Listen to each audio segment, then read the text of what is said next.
꽃님이님들 어떻게 명절은 잘 보내고 있으십니까? 오늘이 진정 추석이네요. 즐거운 한가위 보내시고 항상 건강하시고 좋은 일들만 가득하시길 이 꽃길 빨리빨리가 항상 응원하겠습니다. 오늘은 명절을 맞이하여 건강에 좋다고 믿었던 그 생선에 관해서 말해볼까 합니다. 저도 굉장히 놀랬는데요. 한번 들어보시죠. 여러분, 지금 냉장고 안을 한번 떠올려 보세요. 평생 건강에 좋다고 믿었던 그 생선이 혹시 들어있지 않으신가요? 아마 많은 분들이 고개를 끄덕이실 겁니다. 우리는 생선을 먹으면 머리가 좋아지고 혈관이 깨끗해진다고 배웠으니까요. 그런데 제가 30년간 혈관염증과 식생활의 상관관계를 연구하면서 목격한 현장의 진실은 조금 달랐습니다. 저는 김민규입니다. 특히 60대 이후 분들의 식단과 혈관 건강을 오랫동안 추적해온 박사입니다. 제가 충격을 받은 이유가 있습니다. 수십 년 동안 현장에서 지켜본 결과 약을 잘 챙겨 드시고 운동도 꾸준히 하시던 분들이 어느 날 새벽 갑자기 말이 어눌해지고 손이 떨리는 증상으로 응급 상황을 겪곤 했습니다. 그분들의 공통점은 좋다고 믿었던 특정 생선을 자주, 특히 저녁에 드셨다는 거였습니다. 놀라운 사실은 이 생선들이 우리가 평소 건강식으로 알고 있던 바로 그 생선이라는 점입니다. 마트에서 쉽게 구할 수 있고 가격도 저렴해서 많은 분들이 자주 드시죠. 하지만 이 생선들이 밤사이 여러분의 혈액 상태를 급격하게 바꿔놓을 수 있습니다. 특히 이미 혈압약이나 혈액순환 개선제를 복용 중이신 분들은 더욱 조심하셔야 합니다. 약과 음식이 만나면서 예상치 못한 반응이 일어날 수 있거든요. 하룻밤 만에 뇌졸중 위험이 높아질 수 있는 이 생선, 지금부터 구체적으로 짚어드리겠습니다. 혹시 요즘 아침에 일어났을 때 손발이 저리거나 어지럽다고 느끼신 분 계신가요? 밤에 잠을 자다가 갑자기 식은땀이 나거나 가슴이 두근거리는 경험을 하신 적은요? 이런 증상들이 어쩌면 저녁 식탁 위 그 생선 때문일 수도 있습니다. 얼마 전 제게 상담을 요청하신 박정임 69세님 이야기를 잊을 수 없습니다. 평생 혈압 관리 잘하시고 음식에도 신경을 쓰셨던 분인데 어느 날 새벽 손에 힘이 빠지면서 말을 더듬게 되셨다고 합니다. 급하게 검사를 받으셨는데 큰 이상은 없다고 나왔어요. 하지만 증상은 계속 반복됐습니다. 제가 박정임님의 식단을 자세히 살펴보니 거의 매일 저녁 양식 연어를 드시고 계셨습니다. 건강에 좋다고 믿으셨던 거죠. 그런데 문제는 시간대였습니다. 밤에 양식 연어를 드신 뒤 복용 중이던 혈액순환 약과 반응해 혈액이 지나치게 묽어졌던 겁니다. 혈액이 너무 묽어지면 작은 충격에도 출혈이 생기기 쉽고 뇌 속 미세한 혈관에 문제가 생길 수 있거든요. 박정임님께 식단을 조정하고 섭취 시간을 옮기도록 권했습니다. 그리고 양식 연어 대신 다른 생선을 추천해 드렸어요. 놀랍게도 2주 후부터 어지럼증이 사라지고 혈압도 안정되기 시작했습니다. 지금은 아침에 일어날 때 몸이 가볍다고 말씀하십니다. 여러분도 지금 이 영상을 끝까지 보셔야 합니다. 왜냐하면 오늘 말씀드릴 내용은 여러분의 혈관 관리 방식을 완전히 바꿀 수 있는 중요한 지혜이기 때문입니다. 이 이야기를 끝까지 듣고 실천하셔야만 진정한 변화를 경험할 수 있습니다. 혹시 아직 구독과 좋아요를 누르지 않으셨다면 지금 바로 눌러주세요. 이 채널은 여러분의 건강한 노년을 응원합니다. 이런 중요한 정보를 더 많은 분들이 알 수 있도록 구독과 좋아요로 응원해 주세요. 끝까지 보시면 왜 지금 당장 여러분의 작은 습관을 바꿔야 하는지 분명하게 깨닫게 되실 겁니다. 뒤에 나올 생선 선택법을 모르시면 지금까지의 노력이 의미 없어질 수 있어요. 마지막에 나올 단 하나의 습관이 모든 것을 바꿀 수 있습니다. 그러니 꼭 끝까지 함께 해주세요. 여러분의 식습관을 바꾸는 작은 실천만으로도 충분히 일어날 수 있는 일이죠. 그래서 이제는 우리 일상에서 뇌졸중과 직접 연결되는 생선들을 하나씩 짚어보겠습니다. 가장 먼저 말씀드릴 생선은 양식 연어입니다. 이 부분이 정말 중요한데요. 많은 분들이 연어는 무조건 건강에 좋다고 생각하십니다. 하지만 양식 연어는 자연산 연어와 완전히 다른 물고기라고 봐야 합니다. 인공 사료에 포함된 화합물이 혈액 응고 균형을 무너뜨릴 수 있거든요. 유럽식품안전청 보고서를 보면 일부 양식 연어에서 산화지질과 오메가6 비율이 높아 혈관 염증 지표를 증가시킨다고 나와 있습니다. 특히 밤늦게 드시면 수면 중 혈액 점도가 올라가면서 문제가 생길 수 있어요. 아까 말씀드린 박정임 69세님처럼 약물 복용 중일 때 섭취하시면 위험이 더욱 커집니다. 그렇다면 어떻게 해야 할까요? 양식 연어를 완전히 끊으실 필요는 없습니다. 대신 자연산 연어를 선택하시고 저녁보다는 점심에 소량 섭취하시면 됩니다. 점심에 드시면 활동하면서 소화가 되기 때문에 혈액에 미치는 영향이 훨씬 적습니다. 그리고 여기서 주의할 점은 항응고제나 혈압약을 복용 중이신 분들은 반드시 전문가와 상의하셔야 한다는 겁니다. 여러분은 평소 양식과 자연산을 구별해서 드시나요? 두 번째로 조심해야 할 생선은 수입 가물치입니다. 가물치는 예로부터 기력 회복에 좋다고 알려져 있죠. 하지만 요즘 마트에서 파는 수입산 가물치는 항생제 잔류와 중금속 노출 위험이 보고된 생선입니다. 수입 과정에서 어떤 환경에서 자랐는지 정확히 알기 어렵거든요. 한국식품안전처 조사를 보면 수입산 가물치에서 납과 카드뮴이 기준치에 근접한 사례가 있었습니다.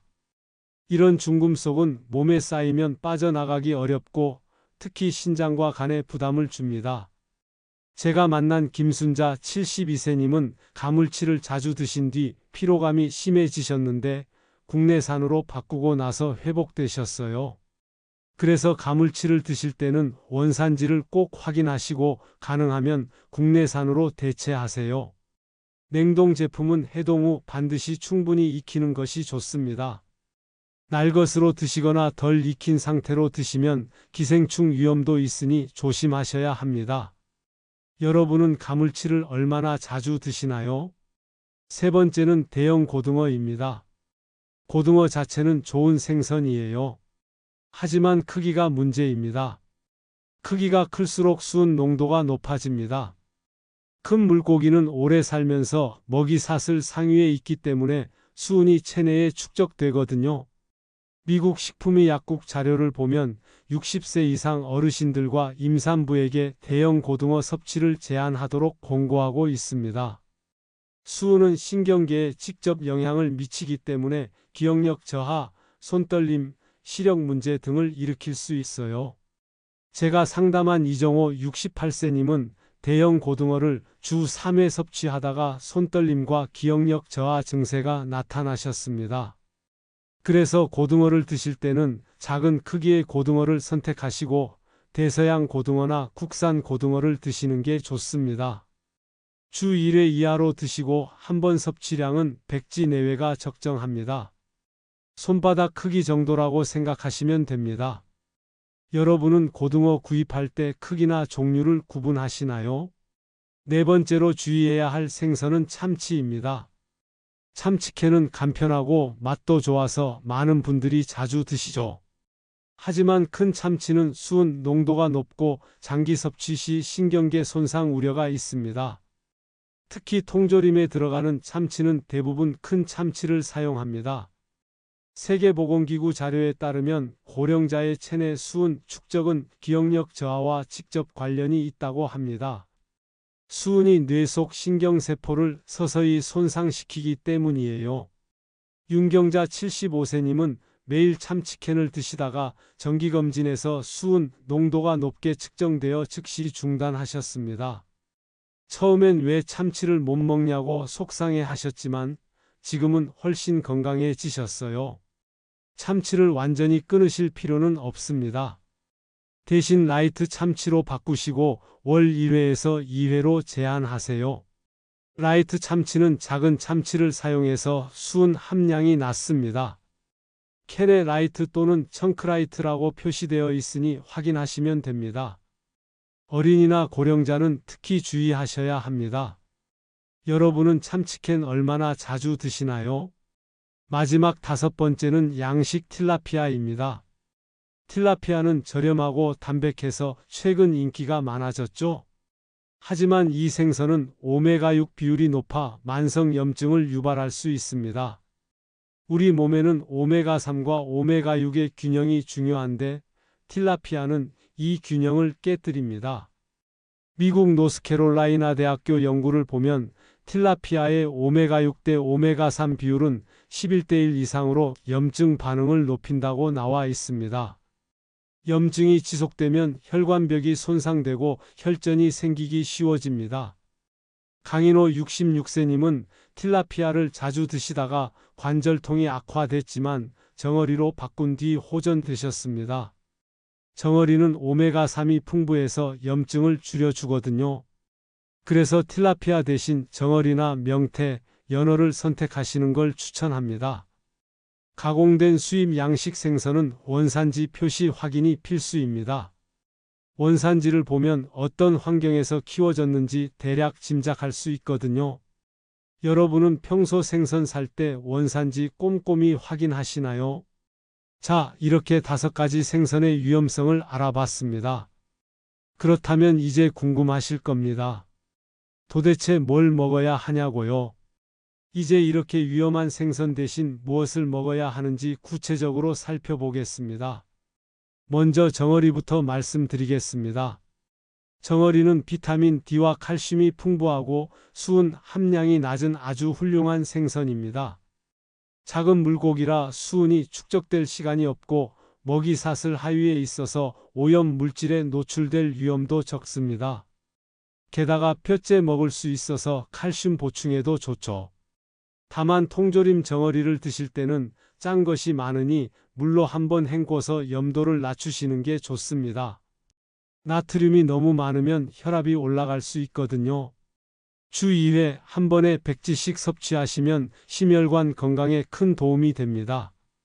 정어리 구이나 조림으로 드시면 맛도 좋고 영양도 그대로 살릴 수 있어요. 여러분은 정어리 자주 드시나요? 두 번째로 알래스카 명태를 추천합니다. 명태는 단백질과 셀레늄이 풍부해서 근육 유지에 도움을 줍니다.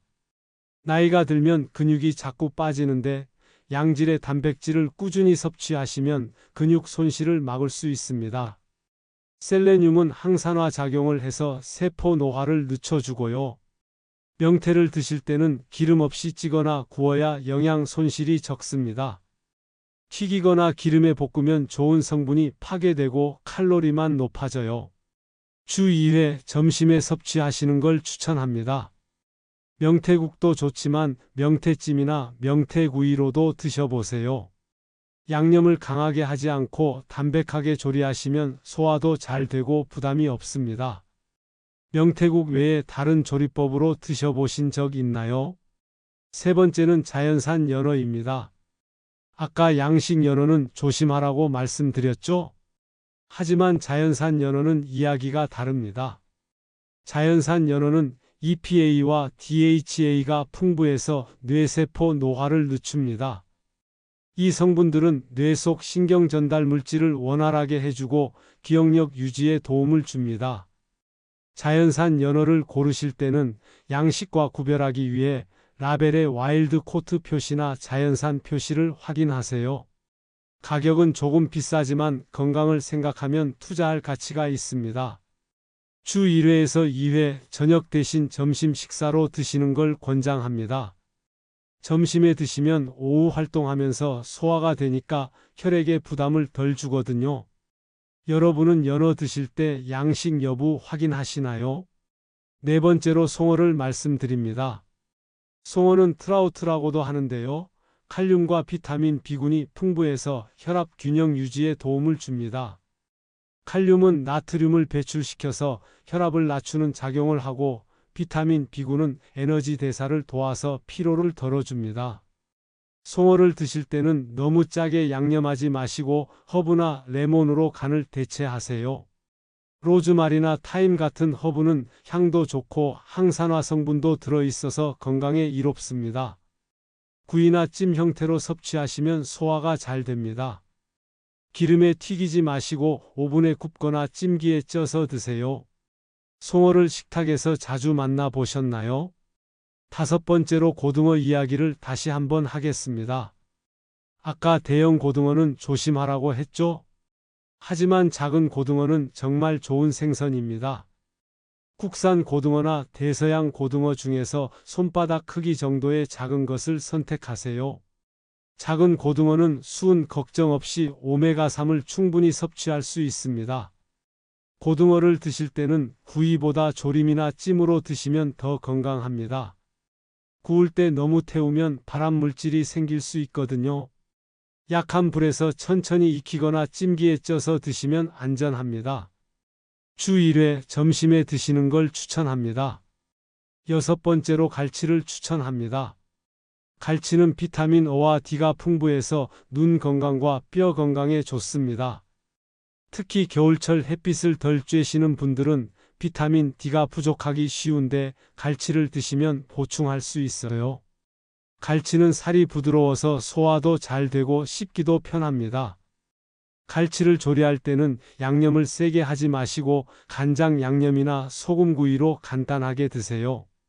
무와 함께 조리면 비린내도 없어지고 소화도 더 잘 됩니다. 주 1회 정도가 적당합니다.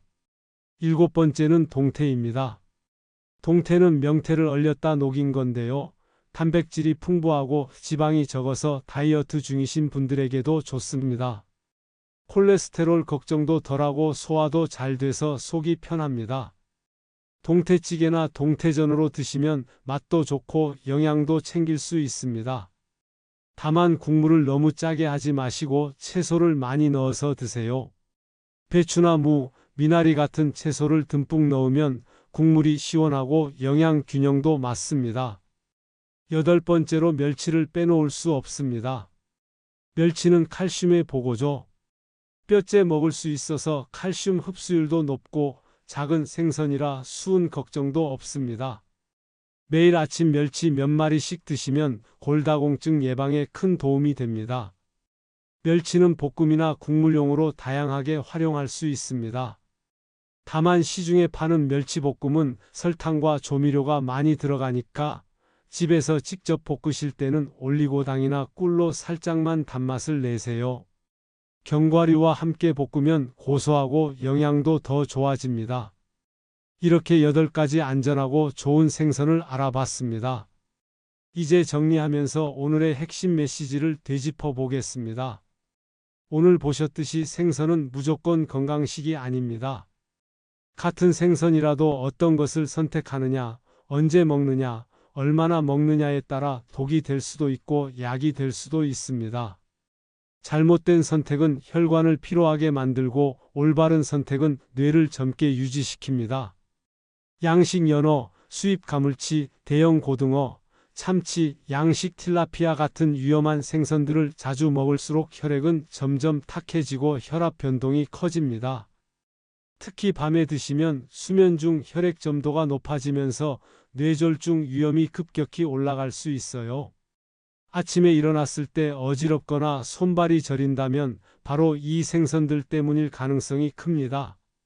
반대로 정어리, 명태, 자연산 연어, 송어, 작은 고등어, 갈치, 동태, 멸치 같은 생선은 혈관을 맑게 하고 기억력을 보호합니다. 이런 생선들은 수은 함량이 낮고 오메가3이 풍부해서 염증을 줄이고 혈액순환을 돕습니다. 꾸준히 드시면 혈압이 안정되고 뇌 기능도 유지됩니다. 여러분께서 지금까지 좋다고 믿었던 생선이 사실은 위험할 수도 있다는 걸 아셨을 겁니다. 충격적이셨을 수도 있어요. 하지만 너무 걱정하지 마세요. 지금부터라도 바꾸시면 됩니다. 오늘 당장 실천할 수 있는 한 가지를 말씀드리겠습니다. 저녁에 생선을 점심으로 옮기고 양식 대신 자연산을 선택하세요. 이 작은 변화가 여러분의 내일 아침을 바꿉니다. 저녁에 생선을 드시면 밤사이 소화되면서 혈액에 영향을 주지만 점심에 드시면 오후 활동하면서 소화가 되니까 훨씬 안전합니다. 그리고 마트에서 생선 고르실 때 꼭 원산지를 확인하시고 자연산이나 국산을 선택하세요. 처음에는 조금 번거로우실 수 있습니다. 가격도 조금 비쌀 수 있고요. 하지만 여러분의 건강보다 중요한 게 어디 있습니까? 병원비 생각하면 지금 조금 투자하는 게 훨씬 이득입니다. 그리고 무엇보다 건강하게 오래 사시는 게 가장 큰 행복 아니겠습니까? 오늘 배운 내용을 가족들과 함께 나누세요. 자녀분들께도 알려주시고 손주들한테도 말씀해 주세요. 온 가족이 함께 건강한 식습관을 만들어가면 더욱 좋습니다. 냉장고에 붙여놓고 보실 수 있게 오늘 배운 생선 목록을 메모해 두시는 것도 좋은 방법입니다. 다음 영상에서는 생선을 먹을 때 반드시 피해야 하는 조합 음식을 다루겠습니다. 아무리 좋은 생선이라도 잘못된 음식과 함께 먹으면 효과가 반감되거나 오히려 해로울 수 있거든요. 예를 들어 생선과 특정 채소를 함께 먹으면 영양소 흡수가 방해되고 어떤 음료와 함께 먹으면 소화가 안 될 수 있습니다. 이런 중요한 정보를 놓치지 않으려면 지금 구독 버튼을 꼭 눌러주세요. 알림도 설정해 두시면 새 영상이 올라올 때마다 바로 확인하실 수 있습니다. 마지막으로 여러분께 질문 하나 드리겠습니다. 여러분은 평소 어떤 생선을 가장 자주 드시나요? 오늘 배운 내용 중에서 가장 놀라웠던 부분은 무엇인가요? 댓글로 남겨주세요. 여러분의 경험과 생각이 다른 분들께도 큰 도움이 됩니다. 서로의 이야기를 나누면서 함께 건강해지는 커뮤니티를 만들어가요. 오늘도 끝까지 시청해 주셔서 정말 감사합니다. 여러분의 건강한 내일을 응원합니다.